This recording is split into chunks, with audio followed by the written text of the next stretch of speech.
जो ये press conference आज हमने बुलाई है, इसके दो मकसद हैं। एक मकसद ये है कि कोविड की सूरत हाल, मौजूदा सूरत हाल क्या है, उसके बारे में जो है वो आपको लोगों को आगाह करना है। दूसरा ये है कि मुहर्रम को लेकर किस तरीके से एडमिनिस्ट्रेशन का क्या इसमें स्टैंड है ओवरऑल सिचुएशन को देखते हुए, और क्या इंतजाम और किस तरीके से मुहर्रम में जो है वो इजाज़त या परमिशन दी जाएगी। तो सबसे पहले मैं ये बताना चाहता हूँ आपको कि कोविड-19 को लेके हमारे अभी तक जो करगिल के अंदर केसेस हैं वो 228 हैं। उसमें से जो 28 हमारे हैं वो जो बाहर से लेबरर आए हुए हैं वो हैं, डिफरेंट इलाकों में क्वारंटीन हुए हैं। कोई कोविड सेंटर में है, कोई कोविड केयर सेंटर में है, या कोई कोविड डेडिकेटेड हॉस्पिटल में है। और उसके बाद जो 200 हमारा बचता है वो लोकल है करगिल का, और उसमें सबसे ज़्यादा तादाद जो है वो करगिल ब्लॉक, जो मेडिकल ब्लॉक करगिल तहसील है, उसमें सबसे ज़्यादा है। उसके बाद दूसरे नंबर पे हमारा तेसरू आता है, तीसरे नंबर पे हमारा जो है वो द्रास आता है, चौथे नंबर पे सांको आता है।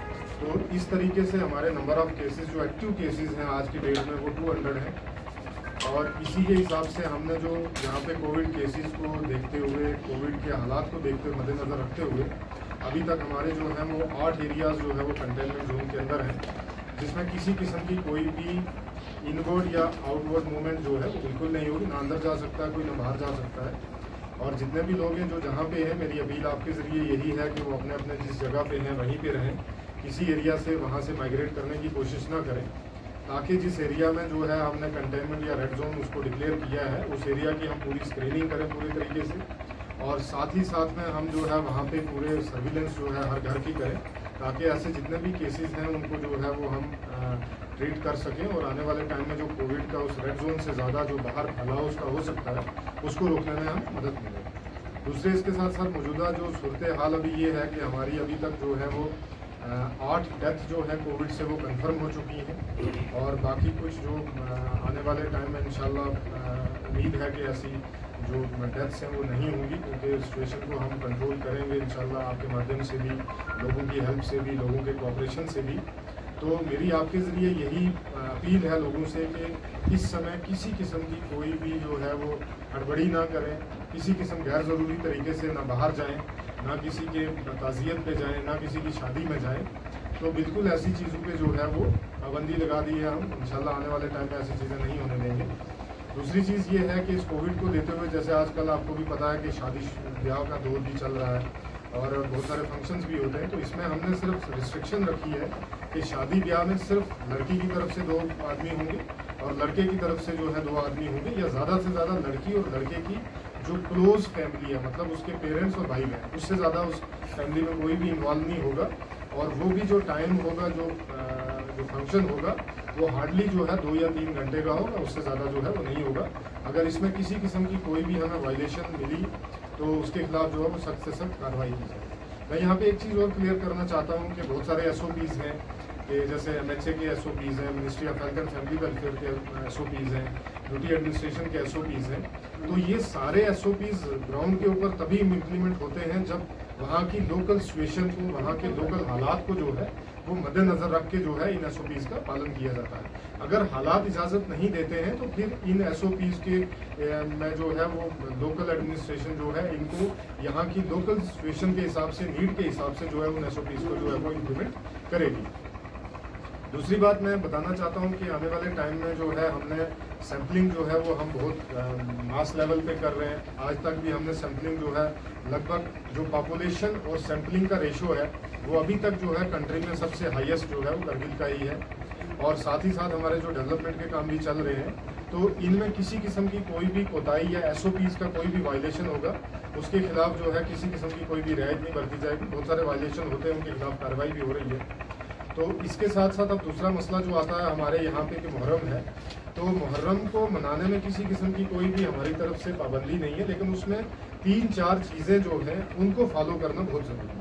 सबसे पहली बात है कि कोई भी बड़ा प्रोसेशन जो होता है, जैसे ISK यहाँ पे करती है या IKMT करती है, या बड़ी जितनी भी ऑर्गेनाइजेशन है वो एक बड़े लेवल पे जो है वो जुलूस निकालते हैं, वो जुलूस के ऊपर जो है वो कंप्लीट बैन है किसी भी तरीके से, चाहे वो मोहल्ले में हो, चाहे वो ब्लॉक लेवल पे हो, चाहे वो तहसील लेवल पे हो, चाहे सब डिवीज़न लेवल पे हो या डिस्ट्रिक्ट लेवल पे हो, किसी किस्म का कोई भी जुलूस जो है वो उसको निकालने की बिल्कुल भी इजाज़त नहीं है। दूसरी बात ये है कि अगर वो अपने अपने मोहल्लों में जो इमाम बाड़े हैं, तो इमाम बाड़ों को हमने बंद नहीं किया है, लेकिन उसमें सिर्फ इस चीज़ का ख्याल रखना है कि जो हमने कमेटी बनाई है, जिसमें वहाँ पे जो बड़े आलिम हैं उस मोहल्ले के, जो इमाम बाड़े में जो है अपना बयान करते हैं, मरसिया पढ़ते हैं या मजलिस करते हैं, उसके साथ साथ जो वहाँ पे हमारे कौंसलर साहिबान हैं या हमारे जो नंबरदार चौकीदार हैं या पंच सरपंच हैं, तो उनकी एक कमेटी है। तो उसमें किसी किस्म की कोई भी जो इमाम बाड़े के अंदर जो है वो मजलिस नहीं होगी, बल्कि इमाम बाड़े के अंदर जो है एक आदमी जाके वो मजलिस में जो है वो पूरा मरसिया पढ़ सकता है या जिस किस्म के जो भी अमल का तरीका है उनके करने का वो कर सकते हैं। और जितने भी लाउड स्पीकर हैं, जितने भी मोहल्ले वाले हैं, गांव वाले हैं, इलाके वाले हैं, वो अपने अपने घरों से सिर्फ जो है उस आवाज़ को सुनेंगे, बल्कि किसी भी किस्म से जो है वो वहाँ जाके बड़े लेवल की कोई मजलिस जो है वो नहीं होगी। और इसके लिए भी जो है हमारी जो एडमिनिस्ट्रेशन की टीम है वो लगी हुई है कि उनका भी एक मुकर्रर वक्त होगा, उस मुकर्रर वक्त पे ही जाके वो जो है अपना जो भी अमल होगा, जिस तरीके से भी होगा, जो भी मजहबी जिम्मेदारी उनकी होगी उसको वो निभाएंगे। लेकिन किसी भी किस्म से कोई भी मजलिस वहाँ पे नहीं होगी, किसी भी किस्म से कोई भी आदमी जो है वो गैर ज़रूरी तरीके से नहीं जाएगा। और उसमें भी हमारी जो मेडिकल की टीम है, अगर उस मोहल्ले में है, जैसे वो रेड जोन है या उसमें नंबर ऑफ़ केसेस उस मोहल्ले में ज़्यादा है, तो वहाँ पे उस लिहाज से, उस पॉइंट ऑफ व्यू से पब्लिक की जान को बचाना जो है या पब्लिक की जो हेल्थ है, सेहत है, उसका तहफ़्फ़ुज़ जो है वो बहुत ज़रूरी है। उसमें किसी किस्म की कोई भी कोताही या वायलेशन जो है वो नहीं होने दिया जाएगा। उसके साथ साथ मेरी जितनी भी यहाँ पे रिलीजियस ऑर्गेनाइजेशन है और जितनी भी सोशल ऑर्गेनाइजेशन है, पॉलिटिकल ऑर्गेनाइजेशन है, मेरी तमाम से यही अपील है कि यहाँ पे कोविड के हालात को समझा जाए। इसमें सिर्फ एक एडमिनिस्ट्रेशन ही जो है वो अपना रोल जो है वो प्ले करेगी और हम ये सोचेंगे कि कोविड से हमें जो है वो छुटकारा मिल सकता है, ऐसा नहीं। क्योंकि यहाँ पे जब डिस्ट्रिक्ट के अंदर जो है वो हर आदमी जो है वो स्टेक होल्डर है, चाहे वो रिलीजियस ऑर्गेनाइजेशन हो, चाहे पॉलिटिकल ऑर्गेनाइजेशन हो, चाहे सोशल ऑर्गेनाइजेशन हो, चाहे हमारे मीडिया पर्सनस हों, चाहे हमारे नंबरदार चौकीदार हों, चाहे हमारा ऑफिसर ही क्यों ना हो। तो मेरा कहने का मतलब ये है कि जब तक हम ये सारे मिलकर जो है इस कोविड के साथ नहीं लड़ेंगे, SOPs का पालन नहीं करेंगे, तो हमें इस कोविड को निपटने में या इस कोविड को जो है वो कंट्रोल करने में किसी किस्म की कामयाबी नहीं मिल सकती है। मेरी आपके माध्यम से भी यही अपील है पूरी करगिल की आवाम से कि आप खुदारा जो है वो सिर्फ ये सोचें कि हम जो है वो बाहर अपनी फैमिली को, अपने घर वालों को, अपने सब को सेक्रीफाइस करके जो है वो ग्राउंड पे ड्यूटीज़ देते हैं, ग्राउंड पे काम करते हैं। तो खुदारा बगैर किसी ज़रूरत के जो है वो मार्केट में या किसी भी जगह जो है वो बिल्कुल ना जाएं, ताज़ियत वाले एरियाज़ में बिल्कुल ना जाएं, किसी के शादी ब्याह या कोई भी ऐसा फंक्शन हो उसमें बिल्कुल ना जाएं। क्योंकि अगर हम अपनी जान हथेली में रख के जो है वो ग्राउंड पे आ रहे हैं, बहुत सारे हमारे NGOs हैं, रिलीजियस ऑर्गेनाइजेशन हैं, तो उनके भी जो मेंबर्स हैं, अगर ग्राउंड पे आके हम इस कोविड से लड़ने के लिए हर कोशिश कर रहे हैं, तो पब्लिक से यही आह्वान है कि अगर हम ही जो है वो सेफ नहीं रहेंगे तो हम पब्लिक का जो है वो सर्विलेंस कैसे करेंगे। जैसे हमारे आने वाले टाइम में भी आप देखेंगे कि बहुत सारे ऑफिसर्स जो हैं वो बीमार हैं, काफ़ी बड़े लेवल पे देखेंगे जैसे हमारे जो हैं। और दूसरा जो है बहुत सारे DC ऑफिस से ही अगर आप देखेंगे तो 12 केसेस जो हैं वो DC ऑफिस से ही हैं। हमने DC ऑफिस में, हालांकि वो ऑफिसर्स जो हैं या वो एम्प्लॉयज़ जो हैं पहले ही ऑलरेडी क्वारंटीन में थे, तो उसकी वजह से बहुत सारी हमें आसानी मिली। लेकिन आने वाले टाइम में ऐसी कोई भी चीज़ जो है वो नहीं होनी चाहिए। तो इसलिए हम सेफ तभी हैं अगर आप घरों में बैठेंगे। अगर आप घरों से बाहर निकलेंगे गैर ज़रूरी तरीके से, फिर हमें जो है वो सारी चीज़ों की इम्प्लीमेंटेशन बहुत स्ट्रिक्ट करनी पड़ेगी। उससे आपको भी पता है कि लोगों को मुश्किलात का सामना करना पड़ता है। लेकिन मेरा आखिरी जो आपसे कहना है वो यही है कि जान से ज़रूरी कुछ नहीं है, अगर जान है तो जहान है। तो इसलिए इस चीज़ को मद्देनज़र रखते हुए हर शख्स अपनी अपनी जिम्मेदारी जो है वो निभाए, ताकि हम अपने डिस्ट्रिक्ट को, अपने इलाके को जो है इस मोहलक बीमारी से महफूज रख सकें। सर डेथ केसेस जो है काफ़ी ज़्यादा आ रहे हैं सर, कुछ दिनों से डेथ केसेस काफ़ी बढ़ रहे हैं, तो ऑफिशियली कितना डेथ केसेस अभी तक जो है वो 8 हमारी डेथ कोविड से 8 जो है सर। सर ये जो कंटेनमेंट एरिया अभी आपने जिक्र किया, तो उनके लिए अभी इस वक्त शादी ब्याह का सीज़न भी है, इसके बाद मुहर्रम का भी ये वक्त आ रहा है, तो लोगों की सहूलियत के लिए क्या इकदाम किया है? जैसे मैंने आपसे पहले ही जिक्र किया है कि सबसे पहले हमें हर चीज़ जो है, जैसे मुहर्रम भी है, ब्याह शादियाँ भी हैं, दफ्तर भी हैं, कामकाज भी हैं, लेकिन हमें इन सारी चीज़ों को जो है वो प्रायोरिटाइज करना है। सबसे पहले ये है कि जान बचाना बहुत ज़रूरी है, ताकि हमारी वजह से किसी आदमी की जान ना जाए। सबसे पहले ये चीज़ ज़रूरी है। इसको मद्देनज़र रखते हुए, जैसे मैंने बोला है कि मुहर्रम का भी जैसे मैंने तफसीलन बयान किया है आपको, शादी ब्याह का भी जो है वो तफसीलन बयान किया है। बाकी हमारी टीम जो है वो 24/7 वर्क में है। ऐसी किसी किस्म की जो बेसिक बुनियादी चीज़ों की ज़रूरत जो होती है, खासकर जो एसेंशियल कमोडिटीज़ है, उसमें सब्ज़ी आ गई, मेडिकल का आ गया, दूध आ गया या राशन आ गया, इसकी किसी किस्म की कोई दिक्कत नहीं है। वो जो है वो टाइमली जो है वो मुहैया कराया जा रहा है, वक्तन फक्तन जैसे जैसे ज़रूरतमंद जो है वो मिल रही है। सर गिरगिल टाउन कंटेनमेंट जोन से कब हटाई जाएगी अगर बाजार की बात करें? देखो, ये तो मेरे आपसे भी यही मैं आपसे भी ये सवाल पूछना चाहता हूँ कि भाई यहाँ पे हर आदमी की जिम्मेदारी है। इसमें सिर्फ डीसी या एसपी या एडिशनल एसपी या सीएमओ की जिम्मेदारी नहीं है, इसमें हर आदमी की जिम्मेदारी है। एक साइड में हम हैं, एक साइड में आप हैं। जब तक हम मिल के नहीं चलेंगे तब तक जो है हम इन चीज़ों से जो है वो कभी भी लड़ नहीं पाएंगे। जैसे पहले भी हमने थोड़ी सी रियायत जो है आपने देखा होगा पहले दी थी, उसकी वजह से जो है वो बहुत सारे केसेस हमारे आ गए, बहुत सारी हमारी डेथ हो गई। तो आज की डेट में डिस्ट्रिक्ट एडमिनिस्ट्रेशन की और करगिल की आवाम की सबकी जो है वो सबसे पहली प्रायोरिटी यही है कि किस तरीके से हम जो है वो लोगों की सेहत की, जान की जो है वो हिफाजत कर सके। सबसे पहली प्रायोरिटी यही है।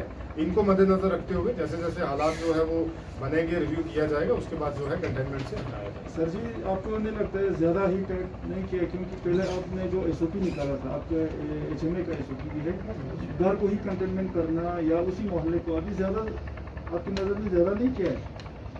देखो, हमारी नज़र जो है वो पब्लिक की नज़र होती है, हमारी खुद की कोई नज़र नहीं होती है। जैसे आपने कहा तो मैं आपको यहाँ पे दुरुस्त करना चाहूँगा कि ये एमएचए की गाइडलाइन है, एचएमए की नहीं है। एमएचए की गाइडलाइंस यही कहती हैं कि अगर ग्राउंड की सिचुएशन बहुत ग्रिम है, ग्राउंड की सिचुएशन का जायज़ा लेके वहाँ के हालात को मद्देनज़र रखते हुए जो भी इकदाम जो हैं वो लिए जाते हैं। अभी जैसे आप देख रहे हैं कि हमने सिर्फ बल्दी बाज़ार को रेड जोन जो है वो डिक्लेयर किया था, लेकिन वहाँ पे केसेस अब धीरे धीरे कम होने लग गए। लेकिन पेरीफेरी में जैसे आप देखेंगे बरू में जहाँ आपका दफ्तर भी है, वहाँ पे नंबर ऑफ केसेस आज की डेट में 18 है। तो इस तरीके से हमें पेरीफेरी जो वाला एरिया है या जो आसपास वाला एरिया है, जो गांव वाले एरिया हैं, उन पे भी जो है वो रोक लगानी है, ताकि गैर ज़रूरी तरीके से लोग इकट्ठा ना हों, लोग आगे पीछे ना जाएं, जिससे बीमारी को फैलने में जो है वो मदद मिले। सर, हेडक्वार्टर करगिल यही है, हेडक्वार्टर एरिया, एक तो हमारा डिस्ट्रिक्ट हॉस्पिटल यही है। तो आम लोगों को ज़रूरत ज़िंदगी या कोई इमरजेंसी पेशेंट वगैरह के लिए पास का क्या है सर, उनको आने जाने का क्या जैसे है? हमने यहाँ पे बिल्कुल क्लियर किया है कि यहाँ पे हमारे एसएसपी साहब भी हैं, एडिशनल एसपी साहब भी हैं, सीएमओ साहब भी हैं, मैं खुद भी यहाँ पे हूँ। तो यहाँ पे दो चीज़ें बड़ी क्लियर है कि मेडिकल इमरजेंसी या किसी किस्म की कोई भी इमरजेंसी है, उसको जो है वो किसी भी लेवल पे जो है वो रोका नहीं जा रहा है, ना उसको किसी किस्म की कोई परमिशन की ज़रूरत है। बाकी जो गैर ज़रूरी तरीके से जो बाहर निकल रहे हैं, घूमने के लिए निकल रहे हैं, उनके ऊपर पाबंदी है, उनको किसी किस्म से नहीं निकलना। सर, अभी बरू में कंटेनमेंट किया तो क्या तमाम दफातर बंद रहेंगे? नहीं, दफातर जो है उनका प्रॉपर वे में जो है अभी हम प्लान कर रहे हैं कि किस तरीके से जो है वो जो मिनिमम एसेंशियल स्टाफ है उनको जो है वो ला के वहाँ पे जो ऑफिशियल फंक्शनिंग है वो चलेगी, उसके ऊपर कोई असर नहीं। मुलाजिमों को आने जाने के लिए दिक्कत होता है बिल्कुल, सर, हर मोड़ पे रोकता है। मुलाजिमों का सोचना हमारा काम है, मुझे लगता है, जी सर। क्योंकि मैं उनका डिस्ट्रिक्ट हेड हूँ, तो मुझे लगता है कि मेरा मुलाजिम कहाँ आ रहा है, कहाँ जा रहा है, तो मुझे उसकी ज़्यादा फिक्र है, बिकॉज मैं डिस्ट्रिक्ट का पूरा शो रन कर रहा हूँ। सर, आपसे एक रिक्वेस्ट है, हमारा जो न्यूज़ सेक्शन का न्यूज़ रीडर्स वहाँ कहीं से किसी भी न्यूज़ रीडर पे, मीडिया पर्सन पे किसी किस्म की कोई पाबंदी उनके पास पास नहीं होता सर, कोई क्या आपके पास जो है आई कार्ड है, that will be treated as pass नहीं है सर ऑफिशियली, क्योंकि ये पार्ट टाइम के हिसाब से आते हैं। फिर भी पार्ट टाइम के आपके हिसाब से आपकी कंपनी में रजिस्टर्ड आदमी होगा ना, हाँ सर। कोई ऐसा आदमी तो नहीं होगा जो आपकी कंपनी में रजिस्टर्ड आदमी है, आप उसको अपने दफ्तर से जो है वो एक आई कार्ड जो है वो इशू करें, that will be treated as pass. अच्छा,